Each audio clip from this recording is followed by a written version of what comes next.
বক্তা আছে, সেই বক্তাদের কাছ থেকে আমরা শুনবো। এখানে জনাব জুবায়ের বিশ্ববিদ্যালয়ের শিক্ষক আছেন, ওনার কাছ থেকে আমরা আসলে 1 মিনিট একটু শুনতে চাবো, ওনার বিজ্ঞ যে মতামত দিতে চান এই বিষয়ে। জি জি, আসসালামু আলাইকুম।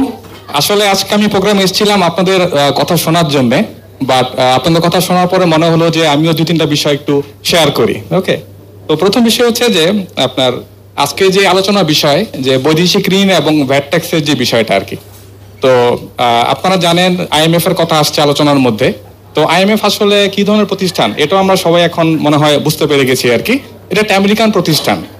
তো এখন দেখেন IMF আমাদেরকে প্রেসক্রাইব করে কোন জিনিসগুলো, তারা আমাদেরকে কিন্তু ভ্যাট প্রেসক্রাইব করতেছে যে ইকোনমি ডেভেলপমেন্টের জন্য ভ্যাট বাড়ানো দরকার। তো আমরা কি জানি যে হচ্ছে খোদ আমেরিকাতেই কিন্তু ভ্যাট নাই, সেখানে ট্যাক্স আছে কিন্তু সেখানে আসলে ভ্যাট নাই। তো অথচ তারা আমাদেরকে বলে কি ভ্যাট বাড়াইতে হবে। আপনারা জানেন যে আমেরিকা কিন্তু 3টা সেক্টরে তারা সাবসিডি দেয়। একটা হচ্ছে এনার্জি সেক্টর, আরেকটা হচ্ছে এগ্রিকালচারাল সেক্টর, আরেকটা হচ্ছে ট্রান্সপোর্ট সেক্টর, 3টা ইন্ডাস্ট্রিতে। অথচ দেখেন তারা আমাদেরকে কিন্তু এই 3টা সেক্টর থেকেই সাবসিডি তারা না দিতে বলে, রেকমেন্ড করে যে এগুলো যাতে সাবসিডি দেয়া না হয়। তাহলে আপনার এই খোদ আমেরিকাতেই এক ধরনের পলিসি এবং আমাদের উন্নয়নশীল দেশগুলোর ক্ষেত্রে কিন্তু আরেক ধরনের পলিসি। এটার উদ্দেশ্য কি, এটা কিন্তু আমাদের ভেবে দেখা দরকার।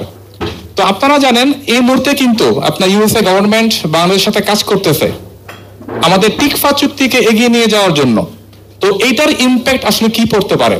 এখন আমরা সবাই যখন ফার্মেসিতে যাই, আমরা ওষুধ কিনি, একটা পাতা প্যারাসিটামল আমরা কত টাকা দিয়ে কিনতে পারি? 10 টাকা, 20 টাকা খুব বেশি হলে। আপনারা জানেন এই টিকফা চুক্তি যদি কমপ্লিট হয় আমাদেরকে এক পাতা প্যারাসিটামল কিনতে হবে 100 টাকা দিয়ে, 150 টাকা দিয়ে। কেন? তখন কিন্তু প্যাটেন্টের ইস্যু চলে আসবে। যেখানে আপনার যদি বলি সাউথ আফ্রিকা, ইভেন হচ্ছে মালয়েশিয়া, তারাও কিন্তু টিকফা চুক্তি করে নাই, অথচ আমরা টিকফা চুক্তি করতে যাচ্ছি, ইমপ্লিমেন্ট করতে যাচ্ছি।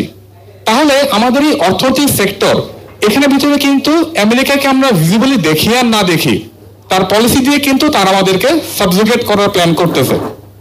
আবার দেখেন ইভেন এই জুলাই আন্দোলনের পর থেকেও আমরা দেখতেছি কি যে একের পর এক উচ্চ পর্যায়ের নেতৃবৃন্দ কিন্তু বাংলাদেশের মধ্যে তারা সফরে আসতেছে এবং তারা আমাদেরকে ইন্দো প্যাসিফিক, আকসা, জিসুমিয়া, তারা এগুলো আমাদেরকে করতে বলতেছে। এগুলো আমাদেরকে কোথায় নিয়ে যাবে এটাও কিন্তু আমাদের চিন্তা করে দেখা দরকার।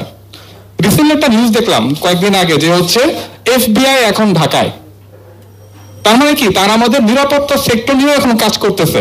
তাহলে একটা দেশের যে 3টা মূল সেক্টর, একটা ইকোনমি, আরটা পলিটিক্যালি, আরটা হচ্ছে আপনার নিরাপত্তা, এই 3টা জায়গার মধ্যে কিন্তু তারা আমাদের সাথে কাজ করতেছে এবং তারা আমাদের কি বলতেছে, সহযোগিতা করতে চায়, গণতন্ত্র তারা হচ্ছে এখানে আপহোল্ড করতে চায়।